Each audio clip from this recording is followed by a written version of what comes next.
Hey everyone, it's Nicole Moore, host of the Next Level Love series, where the world's best love experts are showing you how to create true, awesome, epic love without having to settle. And I'm excited to have our guest expert here today, my friend and expert coach. She's a heart tuner and passion coach, and she helps women really attract and call in really great, amazing love. So Bex, welcome to the series. Yeah, so I would love for you to start off first sharing a little bit about your love journey, just so viewers can get to know you.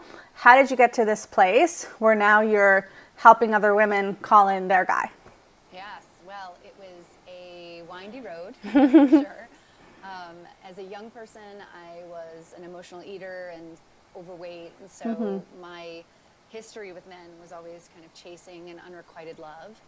And then in my mid-20s, I returned to movement, which was a passion of mine, shed a lot of weight, and then all of a sudden became like very attractive and hot, you know, and kind of didn't know what to do with it. And so I spent maybe the next 10 years or so kind of understanding what that was and what that feminine power was. And I may have abused that. I may have dated for all the wrong reasons for a time in my life.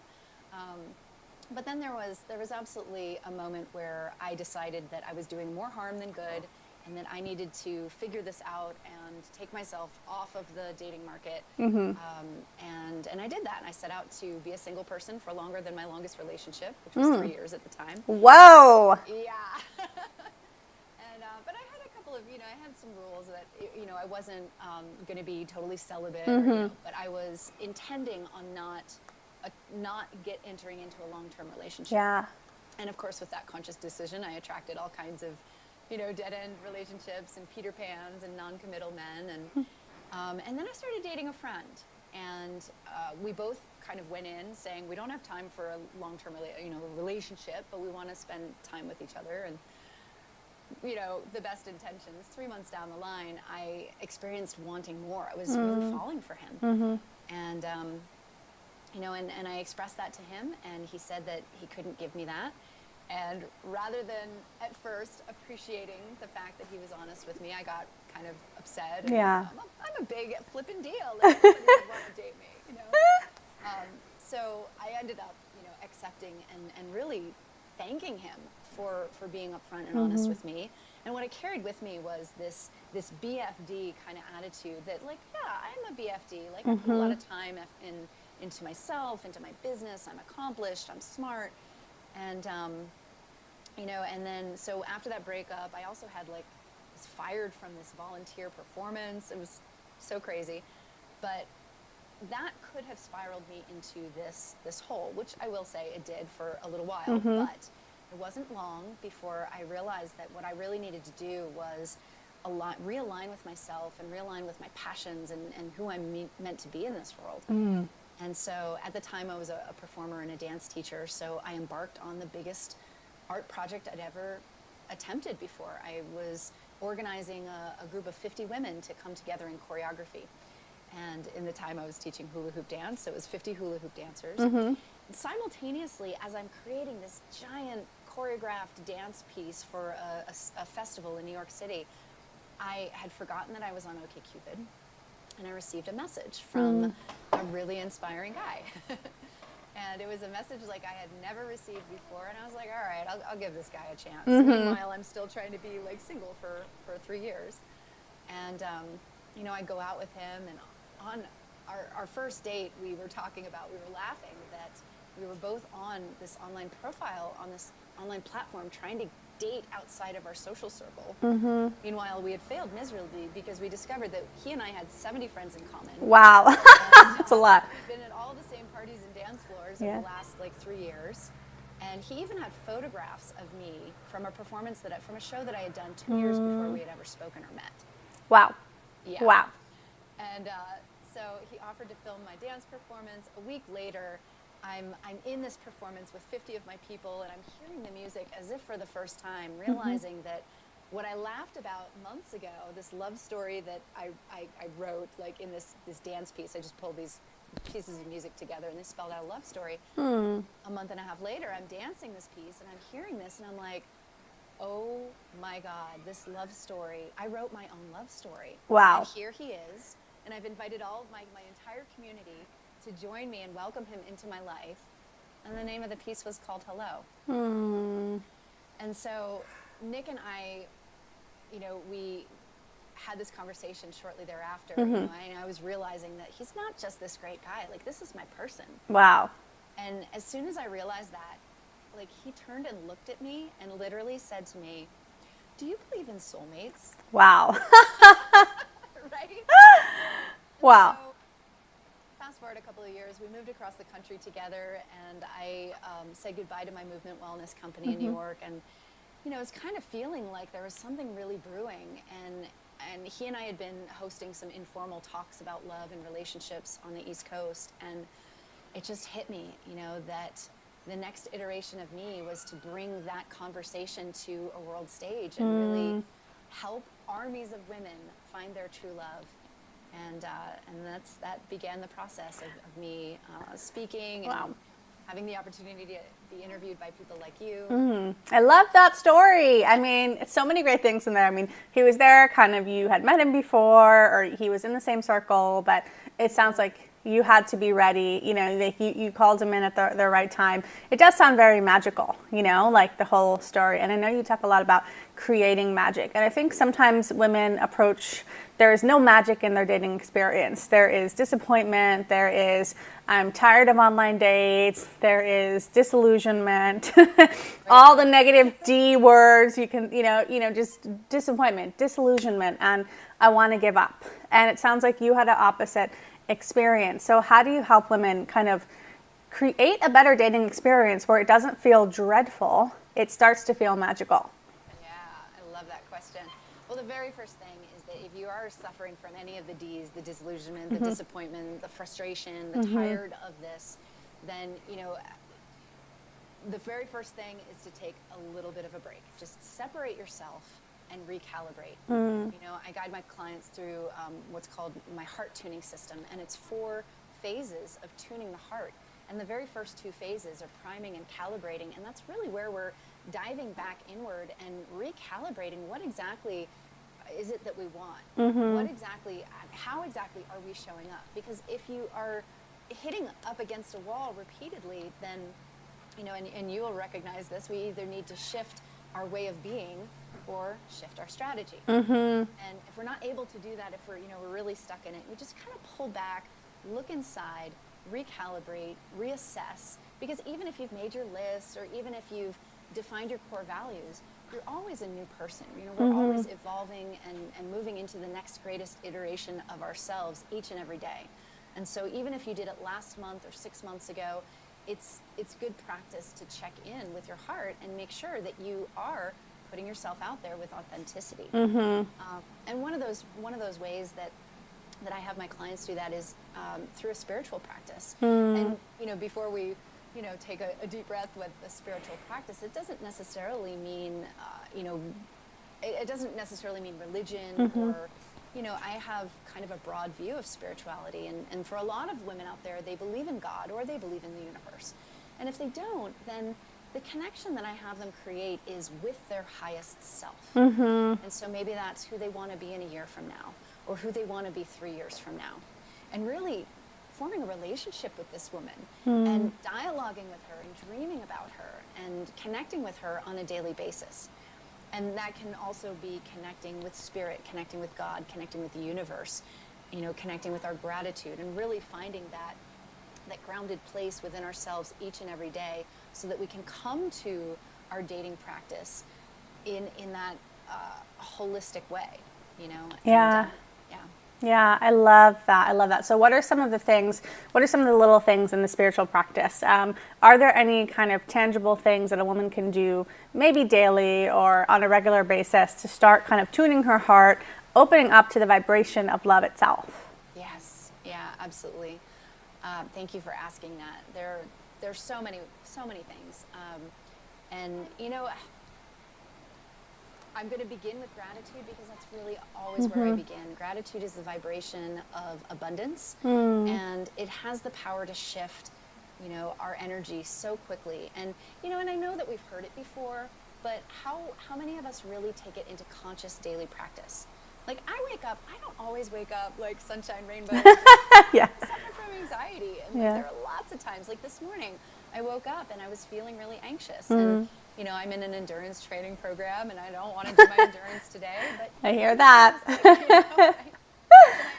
I also believe, and this is another step that I lead my clients through, is, you know, I believe that emotion, our emotion, feminine emotion, needs motion. And so, you know, I got on the bicycle and, you know, and I was out there and I began counting my blessings. I just began, you know, I'm grateful for the fact that my girlfriend loaned me her bike so that I can ride a bike during my training. I'm grateful for, you know, and it just started listing off the things, and I'm saying it out loud, riding my bicycle. And I noticed, sure enough, within the first 10 minutes of my ride, my whole energy had shifted. I started getting excited. I started like eating up those hills, you know, and I just felt more powerful, more abundant, and just more open to receiving. The other thing that I mentioned was motion, movement. So my background is in fitness and dance.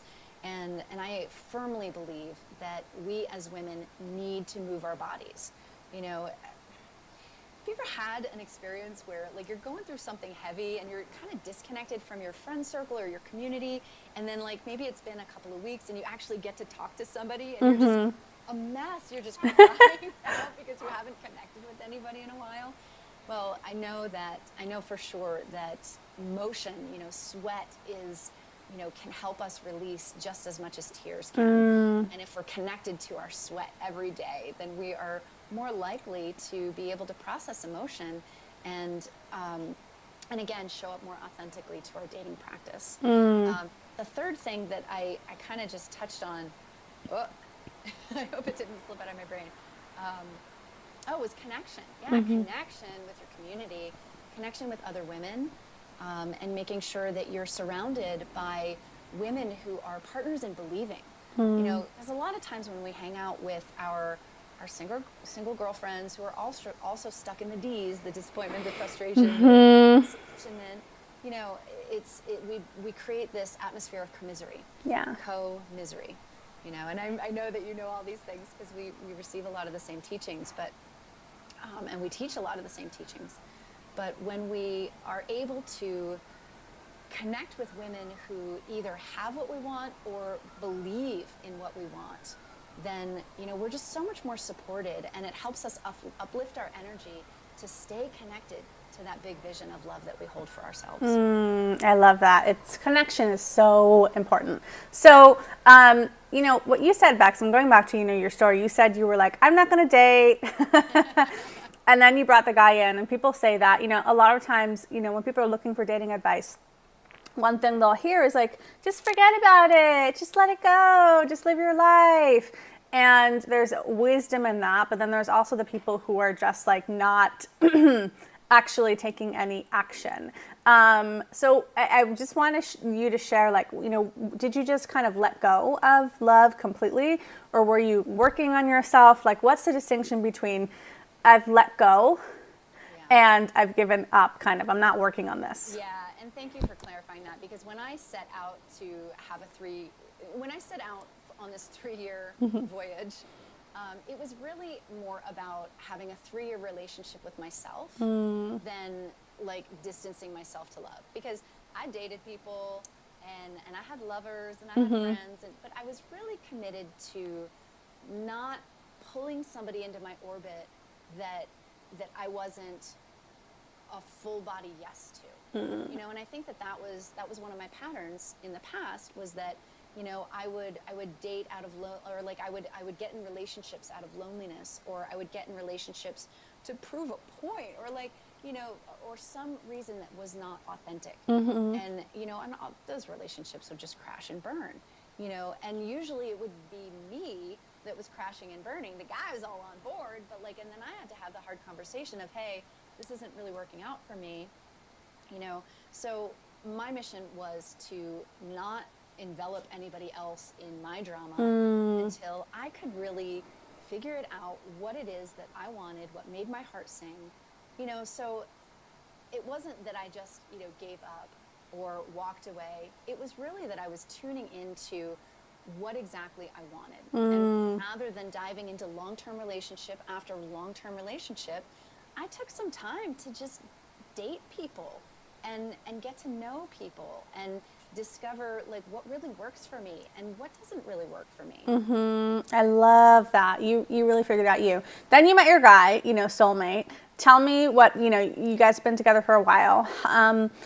Was it easy after meeting him? Hell no. In some ways, yes, absolutely. But again, I definitely, we both had to shift our way of being slightly to honor what we were creating. I was really interested in I was in a party community. I was a very important figure on the dance floor in my mind, I think. But it was, I was also a performer at the time. So nightlife was this thing that was really important to me because of that work. And, and because of our schedules, we really had to mitigate that and figure out when we were going to be together, when we were going to go out together. Yeah. And when we went out together, I really had to check that I wasn't being my performer self and like going out and butterflying all around. But like when we would go out together, he communicated to me that it was really important that we were a couple together. And that if I had to go out and be the performer Bex, that was totally fine. But just don't invite him and and say that we're going to do this together. So there were things like that we just had to struggle through a little bit until we got the communication and the verbiage down and understand where we were both coming from and find solutions. Yeah, it's and the reason I asked you that question is because I'm so firm on breaking the illusion that once you find the perfect guy, then everything is perfect. There's still always things you have to do. So what do you think makes your relationship great today? Like, what are some of the things that you do today that have it be a beautiful relationship? That's such a great question. I love that question. I would say that the two of us are, well, first of all, we're all in. We have committed to this relationship. We've decided that, or, not only decided, but I think that it's been revealed to us through divine intervention that we are meant for each other. And so we've committed. Nick actually has the words all in tattooed on his arm. So that's the first thing is really, just commitment. And when shit hits the fan, because it does, we practice our practices. We use the word halt. Like, I'm either hungry, angry, lonely, or tired. We throw it out on the field and say, halt. Feelings. Yeah. And we take a moment before we continue the conversation. Or, but we're committed to each other. We're committed to our own personal growth. And we're also both very committed to learning more about relationships and learning more about human development and how we can both grow as individuals to benefit the union that we have. I love that. And the commitment, I think, is such an important piece. It's like the worst energy when you're half in, half out, looking for something better, or, it's like you only get that magic. Like we were talking about, the magic comes from fully being in it and fully committing yourself and your heart. And there is a risk, but I find that the people who really, really, really commit to love, those are the people that have the magical, amazing love lives. And everyone else is looking, going like, I want it. Right. But they haven't fully put themselves in it. So big love isn't coming to them. So I love it. Yeah. I love everything you shared. It sounds like you really just took the time to get to know you, love you, get to know what you wanted, and be good with you, have a spiritual practice, and then from that place attract in a guy. So you did it all right because you attracted from a place of good in you. And I think that's such a big key, Bex, like such a big key for everyone watching. You don't have to take a break from dating forever, but you do have to get to a place where you are good in you. That's when you attract the person who is good for you. So I love it. I love everything you've shared, and I know the women watching are going to want to hear more from you. I know you also have an awesome free gift. So what is the free gift? I do. I have a free gift that is a 3-part video series for women to understand the blocks that are keeping them from love. So I highlight some of the major ones, and I highlight how they manifest. Is this you? You know, and then some strategies for getting over it and getting out of the way, getting out of your own way. I love it. I love it. You got to clear the blocks. Love wants to come in, but you got to clear the blocks to it coming. So thank you for your free gift. Thank you so much for being a part of the Next Level Love series. Thank you, Nicole. It's been a pleasure.